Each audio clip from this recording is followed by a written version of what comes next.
He reached for my hand right as his VP turned toward us. I felt his fingers lace mine. Warm, steady. And I yanked away like I touched a hot pan. "Stop pretending we're happy," I hissed, way too loud for a ballroom that amplifies small sounds into headlines. Silence. Then the music swallowed the moment, but not fast enough. The VP's wife blinked. Someone from HR. Of course it was HR.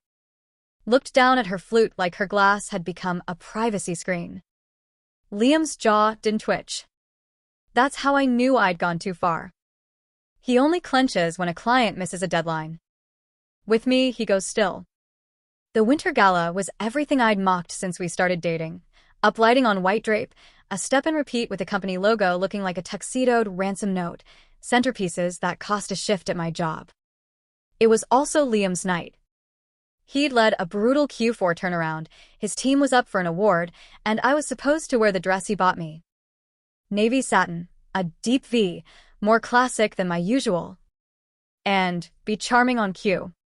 For the first hour I laughed at the CFO's joke about supply chains and asked the operations lead about her kids.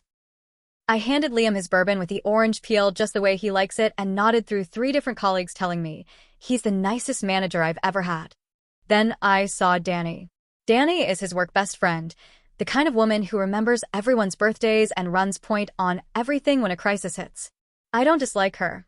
I dislike how I am around her. Smaller, pricklier, suddenly counting how many Saturdays Liam worked this fall.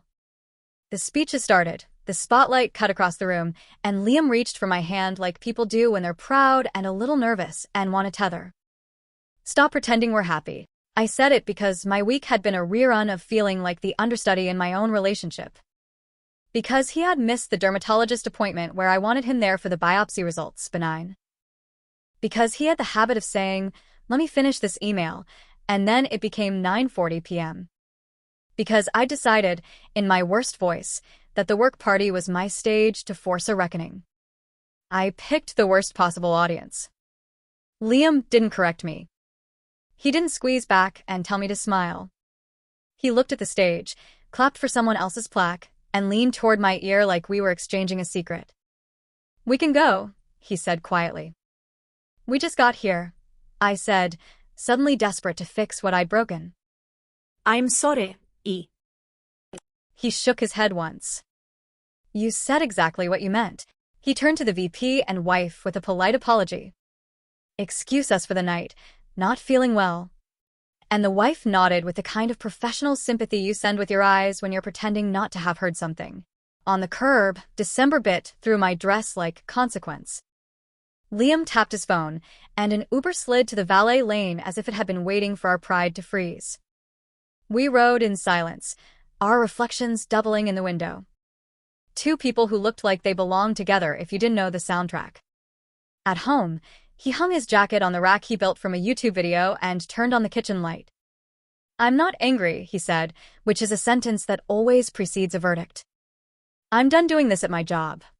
"I panicked," I said. It felt fake. Smiling and holding hands when the last few weeks were hard, he finished. "They were. But you chose my workplace to announce our temperature. You didn't read the room. You set it on fire." I crossed my arms, feeling ridiculous and chilly and stubborn. "You've missed almost every dinner for a month. I told you a deadline on the 19th would eat my nights," he said. "I ordered meals, I asked to move your biopsy to a time I could go, and I was there on FaceTime the second you called. You told me not to come straight from the office because you didn't want me in a suit in the waiting room. Remember? The story you told yourself about being alone played better than checking the actual facts. He's not unkind. He is painfully precise." I stared at the island we picked together, the silly ceramic salt pig we bought on a whim, the life that looks like a magazine if you never read the captions. He slid his keys across the counter. "I'm going to my brother's tonight," he said. "Tomorrow, I'll send you 3 counseling options. We'll set rules for how we fight and where. If we can't agree, we'll split. I'm not going to be the guy whose girlfriend embarrasses him in front of a VP. I've worked too hard, and my team deserves better than wondering if their director's house is on fire during award season. I didn't mean to embarrass you. I said, and wanted to bite my tongue because of course I did. That was the whole point. Force him to pick me in public. Make him prove, with his body, what I needed to hear with a sentence I refused to say. I feel neglected. I miss you. I hate that your phone gets your best attention.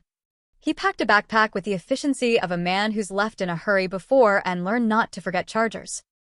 As he zipped it, he paused. When you're mad at me, tell me, he said. When you need something, ask.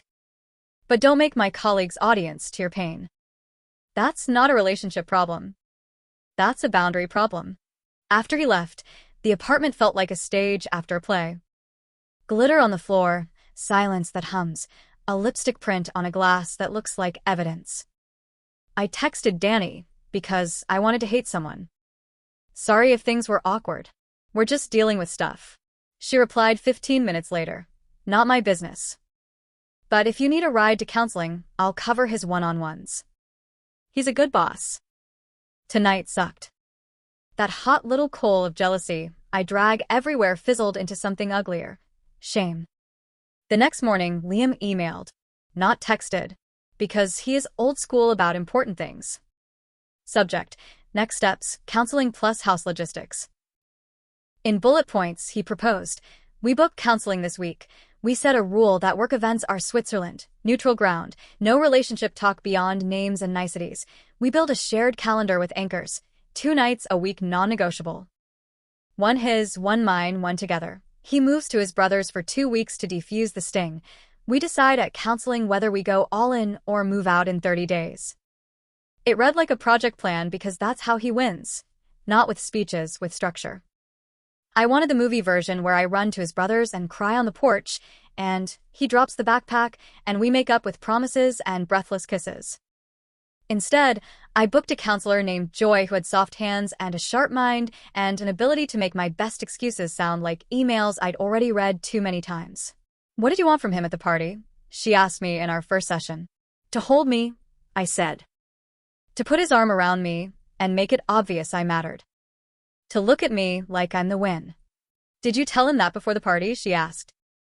I made hints, I said. I need you tonight. Joy smiled without letting me off the hook. He hears that as beyond time, don't drink too much, remember names, she said. You wanted claim me in public. Try that sentence next time. Liam sat across from me in a crisp shirt, clean-shaven in a way he only does when he's bracing for something big. I can do more touch in public, he said. I can use an arm around a shoulder like a tether instead of a trophy. I won't kiss to fix a fight. And I won't pretend at work. If we're not okay, we don't go. That last line landed like a stone in a clear lake. I watched the ripples run, all the way to the night I'd ruined. We wrote rules. I rolled my eyes at the word rules because I like to think of myself as spontaneous and passionate, and rules felt like a child lock. Joy was patient. Rules are love when you want to last, she said. So we wrote. Work events are neutral. If we can't be warm, we don't attend. If one of us is raw, we say not for public, and table it. The other person agrees. No sneaking it back in later under a joke. PDA expectations stated beforehand. If I need his hand, I say, I'll need your hand sometimes tonight. If he's too anxious to deliver, he says, I'm nervous. Hug me every hour and remind me. Phone boundaries. During anchors, phones face down unless family emergency or a fire. If I feel sidelined by Danny or another coworker, I say, I'm feeling left out, not you love her. He responds with time, not defense. It felt corporate. It also felt like oxygen. We did 2 weeks apart. I hated it. I also learned to send the text I meant. I miss you. I want you here. Not, you must be busy with Danny, not a screenshot of a calendar invitation for a meeting I wasn't invited to. He sent back, I miss you too. I'm home Wednesday if you want to sit on the couch and ignore your phones. He didn't send flowers. He sent time slots. Danny texted me once more, if you ever want the view from the office wife, he talks about you like you're the only variable he won't optimize. That's a compliment in our corner of the world. I sat with that for a long time. We tried again. Our first outing was a small investor dinner where public affection would have been weird anyway. He put his hand on my knee under the table when the conversation went cold. I squeezed it once. When a partner made a dumb joke about wives and shopping, I rolled my eyes and Liam looked at me first instead of the partner, and it felt like a small, private vow. He wins not because he put me in my place, but because he refused to let me set our place on fire to prove a point. He wins because he left the party, not with a scene, but with a boundary. He wins because he made intimacy a set of choices instead of a performance on demand. He wins because he protected his team from our chaos, and by doing that, invited me to be the person I want to be in the rooms that matter to him. I wish I could say, I never get petty now. I still notice Danny. I still sometimes want a public claim so big it stuns a ballroom. But now I ask for the small thing I actually need. Hold my hand when they announce your team. He does. And when he reaches for me, I don't pull away. Hey everyone, thanks for watching. She humiliated her boyfriend at his work gala. Yanked her hand, said, "Stop pretending we're happy," and made his colleagues a captive audience. He didn't explode. He called an Uber, set counseling, and drew a clear line. Work events are neutral or we don't go. Lesson: if you need public reassurance, ask for it before the room. Don't weaponize a partner's career to force a moment. If you like this video, please subscribe for more. Thanks, and see y'all tomorrow.